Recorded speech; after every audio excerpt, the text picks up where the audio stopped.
अभिवादन स्वीकार कीजिए ब्रजेश मिश्रा का। आप देख रहे हैं द डिबेट और मैं आपको बताऊंगा उत्तर प्रदेश किस तरह से बेजार हो गया है और किस तरह से पस्त पड़ गया है कोरोना वायरस की महामारी के चलते।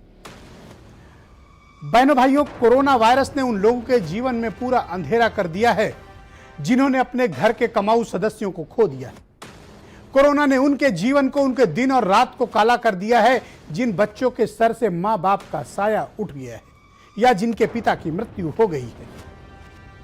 ऐसे तमाम हमको दर्द भरी कहानियां उत्तर प्रदेश से प्राप्त हो रही हैं जो मन को झकझोरती हैं, बेचैन और विचलित करती हैं, व्यथित करती हैं। बड़ी संख्या में अनाथ हुए बच्चों का आज कोई पूछने वाला नहीं है। जिन बच्चों के सर से मां बाप का साया उठा है, बहनों भाइयों, आप उनके गम, उनकी तकलीफ का एहसास नहीं कर सकते हैं। मैं ऐसे तमाम मामले जानता हूं, देख रहा हूं और प्रतिदिन इसे महसूस करता हूं कि बड़ी तादाद में उन बच्चों ने अपने मां बाप को खोया है, सामूहिक रूप से खोया है। उन बच्चों के जीवन का में दुखों का कोई अंत नहीं है। ऐसी घटनाएं आई हैं सामने कि पूरा परिवार खत्म हो गया, बच्चे अकेले बचे, कोई ननिहाल में पड़ा हुआ है, कोई रिश्तेदारों के यहां पड़ा हुआ है तो किसी को पड़ोसी पाल रहे हैं। और आज भी हमारे पास यानी राज्य सरकार के पास कोई अधिकृत सर्वे और कोई डेटा नहीं है, कोई डेथ ऑडिट नहीं है जिससे यह पता चल सके कि किसकी मृत्यु कोरोना से हुई है, किसकी नहीं। हमने अधिकांश बच्चों ने अपने पिता माता को खोया है। आज उन बच्चों के पास रहने की भी दिक्कत है, खाने की भी दिक्कत है, पढ़ाई लिखाई की भी दिक्कत है। ऐसे लोगों को तत्काल से पहले मदद की आवश्यकता है, ना कि शासनादेश के इंतजार की। सरकार ने पिछले हफ्ते ऐलान किया था कि हम ऐसे बच्चों को चिन्हित करेंगे, मदद करेंगे, पर अफसोस की बात कि न तो वो बच्चे चिन्हित किए गए, न उन तक मदद पहुंची है। उन्हें मदद अभी चाहिए, वो भूखे हैं। दिलासा के दो शब्द भी सरकार उन तक पहुंचा नहीं पाई है। क्या कारण है?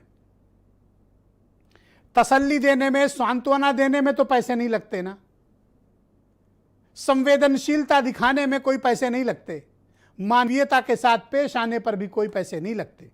सरकार के पास जन कल्याण की दसियों योजनाएं चल रही होती हैं, उन बच्चों को उसमें आच्छादित तत्काल से पहले क्यों नहीं किया जा रहा? किस बात का आप विलंब कर रहे हैं और इन बच्चों को आपने बेसहारा छोड़ रखा है? उत्तर प्रदेश की सरकार इस राज्य के 24 करोड़ लोगों की गार्जियन है। किसी एक पर भी तकलीफ आती है, विपदा आती है, विपत्ति आती है, परेशानी आती है तो यह राज्य का नैतिक धर्म है कि वो अपने राज्य के नागरिकों की सुरक्षा करे, रक्षा करे, उनका साथ दे और उनके दुख तकलीफ में उनकी सहायता और मदद करे। सरकारों का गठन इसीलिए डेमोक्रेसी में किया जाता है कि वो लोगों के दुख दर्द और उनकी पीड़ा को बांटे। क्या ये सदमा बच्चे भुला पाएंगे जिन्होंने अपने माता पिता को अपनी आंख के सामने ऑक्सीजन बेड और एम्बुलेंस के लिए तड़प तड़प कर मरते देखा है? क्या वो लोग भूल पाएंगे? जीवन भर उस सदमे से क्या वो उबर पाएंगे? मुझे लगता है कि कभी उबर नहीं पाएंगे। इनके आंसू कभी सूखे नहीं हैं। क्या कसूर है लखनऊ के इमलिया गांव के रहने वाले ओमकार यादव का? क्या वो इस राज्य के नागरिक नहीं हैं? क्या उस राज्य के रहने वाले नहीं हैं? क्या हमारे भाई बहन नहीं हैं? वो आज तक उत्तर प्रदेश का एक सरकार का चपरासी भी नहीं गया उनके घर। मंत्री, सांसद, स्थानीय विधायक तो बहुत बड़ी बात है, कोई पूछने नहीं गया इस गरीब परिवार से कि तुम्हारे घर में 25 दिन के भीतर कोरोना से 8 मौतें हुई, 4 महिलाएं बेवा हो गई, 10 बच्चे अनाथ हो गए, तुम लोग कैसे हो? कोई पूछने नहीं गया। हम अपने एक संवाददाता को नियमित प्रतिदिन ओमकार यादव के घर भेजते हैं। जो हमसे बन पड़ सकता है मदद के साथ रिपोर्टर को भेजते हैं। शाम को जब हमारे रिपोर्टर लौटकर बताते हैं कि आज भी उनकी मदद के लिए सरकार से कोई नुमाइंदा नहीं पहुंचा, हमें तकलीफ होती है। ओमकार यादव इसी राज्य के नागरिक हैं, हमारे अपने लोग। हमारी आंख के सामने एक परिवार में 8 मौतें और उनको कोई पूछने वाला नहीं, न सत्ता पक्ष न विपक्ष, न उद्योगपति न दानदाता, और न बड़ी बड़ी बातें करने वाले सामाजिक लोग। एक पत्रकार के नाते हम लोग अपने कर्तव्यों को निभा रहे हैं बहनों भाइयों, लेकिन एक सरकार के नाते उन लोगों को भी अपने कर्तव्यों का निर्वहन करना चाहिए। आंसू सबके एक जैसे होते हैं, तकलीफें सबकी हैं, पीड़ा सबकी है। यह वक्त सबके साथ खड़े होने का है, लोगों के दुखों को बांटने का है। जिसके घर में 8-8 लाशें उठी हैं, 8-8 अर्थियां उठी हैं, उसके गम का आप अंदाजा नहीं कर सकते हैं। 4 बेवा महिलाएं एक घर में, कल्पना करिए कि हृदय कितना विशाल होगा उन लोगों का कि आज भी वो बच्चों की देखभाल कर रहे हैं, टूटे नहीं हैं। वो उत्तर प्रदेश के कमजोर छिछले नेताओं की तरह नहीं है कि बात बात पर टूट जाएं, बात बात पर शिकायत करें। उन्हें किसी से शिकायत नहीं। ये गांव ग्रामीण के लोगों का जीवन के प्रति जज्बा है कि वो जिए जा रहे हैं अपने बच्चों के लिए। सरकार उन्हें पूछे या दुत्कार दे। कोई बताएगा कि ओमकार यादव का क्या कसूर है? क्यों नहीं इनके घर मदद पहुंची? 4 दिन से हमारे रिपोर्टर, जब मैं बताता हूं इनकी तकलीफें तो मेरा भी मन दुखी हो जाता है। 4 दिन से हमारे रिपोर्टर प्रतिदिन जाते हैं यहां पे। क्या जिलाधिकारी नहीं जा सकता? क्या कमिश्नर नहीं जा सकते? क्या चीफ सेक्रेटरी नहीं जा सकते? क्या मुख्यमंत्री के अपर मुख्य सचिव नहीं जा सकते? क्या राहत आयुक्त नहीं जा सकता? क्यों नहीं जा सकता? ये आपके अपने लोग हैं, राज्य के नागरिक हैं, भारत के नागरिक हैं। हम क्या इनके दुख में इनके साथ भी नहीं खड़े हो सकते? क्या हम इतने पत्थर दिल और कठोर हो गए हैं कि हमने अपने राज्य के नागरिकों के लिए को मरने के लिए छोड़ दिया कि जाओ और मरो? न तुम्हारे लिए ऑक्सीजन है, न एम्बुलेंस है, न दवा है, न अस्पताल है, न बेड है। सरकार को जाना चाहिए और इनके परिवार से माफी मांगनी चाहिए, मदद करनी चाहिए। मानवता तो यही कहती है, संवैधानिक धर्म भी यही कहता है। कोई पालन करे या ना करे, चाहे सत्ता पक्ष हो या विपक्ष हो, सबका चरित्र एक जैसा होता है। बहनों भाइयों, राजनेताओं के चरित्र में आप बहुत कम अंतर पाएंगे। आज जो सत्ता में नहीं है और सत्ता की चाह में लड़ रहे हैं, वो भी नहीं पहुंचे हैं ओमकार यादव के घर पे। इससे बड़ी तकलीफ की बात और क्या हो सकती है? यह तो एक उदाहरण मात्र है। मेरठ के रहने वाले आनंद, रोडवेज के कर्मचारी, फिटर, उनकी पत्नी एक प्राइवेट नौकरी करती थी।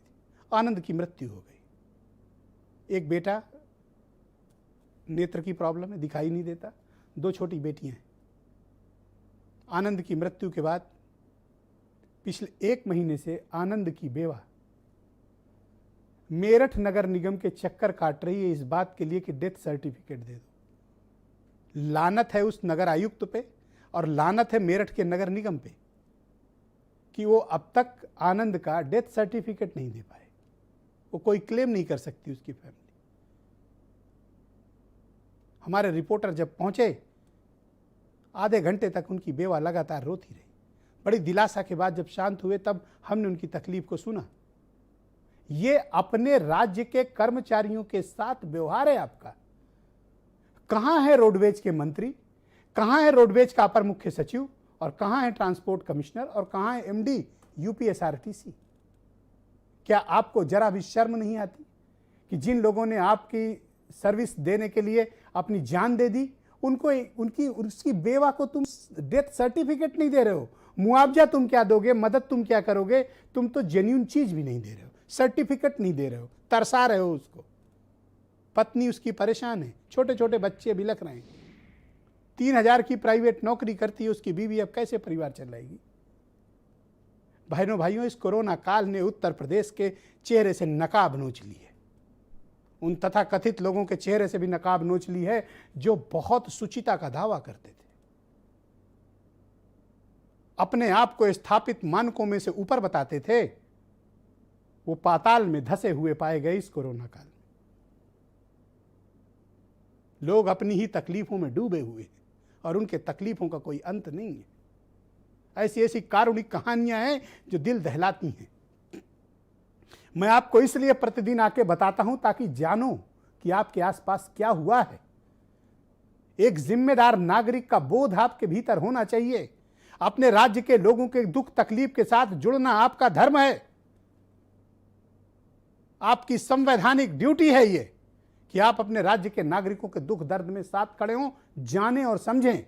इसलिए मैं प्रतिदिन आता हूं आपको ये बताने कि आपके आसपास किस कदर बेबसी, लाचारी और दर्द पीड़ा के समंदर में लोग डूबे हुए हैं। और दावा किया जा रहा है कि हमने करोड़ों जांच की, पर यह नहीं बताया जा रहा था कि इसमें पिछले साल की जांच भी शामिल है। और यह भी दावा किया जा रहा था कि गांव-गांव जांच चल रही है। तो आज बरेली बस्ती का हमारे पास एक वीडियो आया।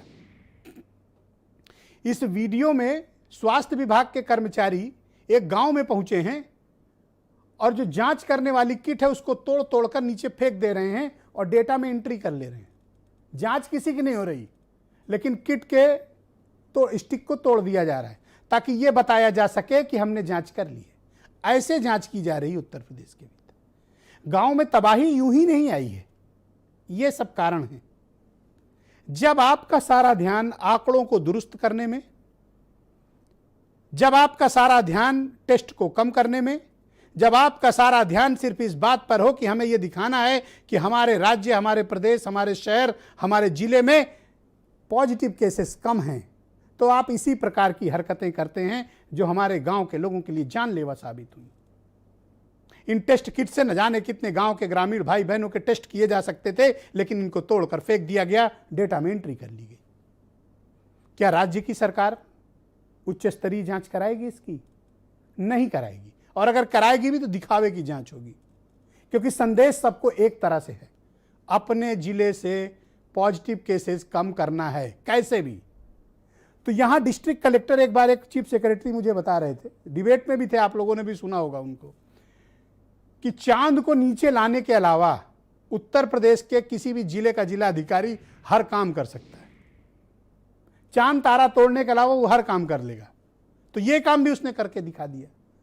ऐसे ही नहीं उत्तर प्रदेश में तबाही आई, उसके स्पष्ट फैक्ट और एविडेंस के साथ हम बात करते हैं। हम कोई बात बस यूं ही नहीं करते हैं, हमारे पास तथ्य हैं, सबूत हैं, लोगों के बयान हैं, उनकी तकलीफें हैं, और इन तकलीफों का कोई अंत नहीं। मैं कुछ आपको ऐसे लोगों की पीड़ा को सुनाना चाहता हूं। तकलीफ होगी आपको, दुख होगा आपको, पर सुनो। सुनना इसलिए जरूरी है ताकि इनके दुख के साथ आप खुद को जोड़ सको। सरकार से यही चाहते हैं कि हमारी मदद करें, कि हमारा लालन पालन करने वाला तो चला गया, अब हम किसी के सहारे नहीं। किससे मांगेंगे, कौन देगा, कब तक देगा कोई हमें? मेरे 2 बच्चे, उनकी पढ़ाई तो बहुत ज़रूरी है, नहीं तो मेरी तो ज़िंदगी बर्बाद होगी, लेकिन मेरे बच्चों की ना हो। हम यही सोचते हैं कि मेरे दोनों बच्चे किसी तरीके से पढ़ जाएं। तो ये हम सोच रहे हैं कि हम जो है मेरे बच्चों की फीस माफ़ कर दीजिए। अभी खर्चा पानी, कभी पोहे खा ले रहे हैं, कभी चाय बना ले रहे हैं। अब वो ही थे करने वाले घर में, अब वो चले, अब बच्ची की पूरी देख रेख वो तो करना है। सरकार से कोई मदद मिल नहीं रही है। मैं क्या बताऊं, मेरी तो यही समझ में नहीं आता है कि मैं अब करूं क्या, किससे कहूं, किसके पास जाऊं, किसकी उम्मीद लगाऊं। अस्पताल की ये स्थिति है कि हमारे गांव में आज तक ना तो एनएम आई, ना कोई डॉक्टर आया। महामारी तो एक विशेष स्थिति है, यहाँ तो कभी भी मैंने किसी स्वास्थ्य कर्मचारी को नहीं देखा। डॉक्टर को आज तक यहाँ पर अपॉइंट नहीं किया गया। यहाँ एएनएम बैठती थी, अभी कोरोना महामारी में दूसरी लहर में वो भी नहीं बैठ रही है। बहुत टाइम से कोई ना दवाई बैठ रही है, ना कुछ और जो टीके लगते हैं गर्भवती महिलाओं को, ना कोई वो सुविधा है। 3 बेटियां हैं, बड़ी बेटी है, छोटा बेटा है, 4 या 5 साल का बेटा है। कठिनाई तो आएगी, पत्नी ब्लाइंड है। On the 15th of August 2020, the Prime Minister declared that there was a plan in place to vaccinate every Indian by the next year. It is now mid-2021. Our vaccination rate is 1.9 million people per day. We need 7 to 8 million people to be vaccinated per day to achieve that target. The centre first took all responsibility. After that, as the second wave hit, it started to abdicate responsibility to the states. Other federal countries like Germany and the USA have followed a completely different process. The centre has procured the vaccine and allowed states to distribute it. Why did the Modi government not do? गांव गरीब किस तकलीफ में है, आपने इनकी पीड़ा को कुछ वक्त और कुछ सेकंड के लिए महसूस किया होगा। यकीन मानिए कि अगर आप इनके बीच हों तो शायद आपको सामान्य होने में भी वक्त लगेगा इनकी तकलीफों को सुनकर, जो हमारे संवाददाता नियमित प्रतिदिन फेस करते हैं। वो किस अवसाद में होंगे, किस डिप्रेशन में हमारे रिपोर्टर होंगे जो लगातार 2 महीनों से इस तकलीफ को आप तक पहुंचा रहे हैं। हमारे रिपोर्टरों के पास जो होता है ना गांव में, वो पैसे तक छोड़ के चले आते हैं। 100, 200, 500 जो भी उनकी जेब में होता है, लोगों की मदद करके चले आते हैं। क्या सरकार ये नहीं कर सकती? सरकार अपने अफसरों को भेज नहीं सकती है? मंत्री, सांसद, विधायक कहाँ हैं? ये किस बिल में छिपे हुए हैं? क्या ये मदद के लिए नहीं आ सकते? लोगों के रोते बिलखते लोगों के आंसू पोंछे नहीं जा सकते? थोड़ा मोड़ा वक्त नहीं है, 2 महीने से ज्यादा हो गया। आपको कितना वक्त चाहिए गांव के इन गरीब लोगों की तकलीफ को कम करने के लिए? न इनको सत्ता पक्ष पूछता है, न इनको विपक्ष पूछता है, न इनको कारपोरेट पूछता है, न इनको उद्योगपति पूछता है, न सेलिब्रिटी इन्हें हाथ लगाते हैं, क्योंकि गांव के लोगों की मदद करके किसी को यश नहीं मिलता है। शहर के लोगों की मदद करके यश मिलता है ट्विटर और फेसबुक पे। ये आम धारणा हो गई है। आज की डिबेट में नेहा शालिनी दुआ हैं भारतीय जनता पार्टी से।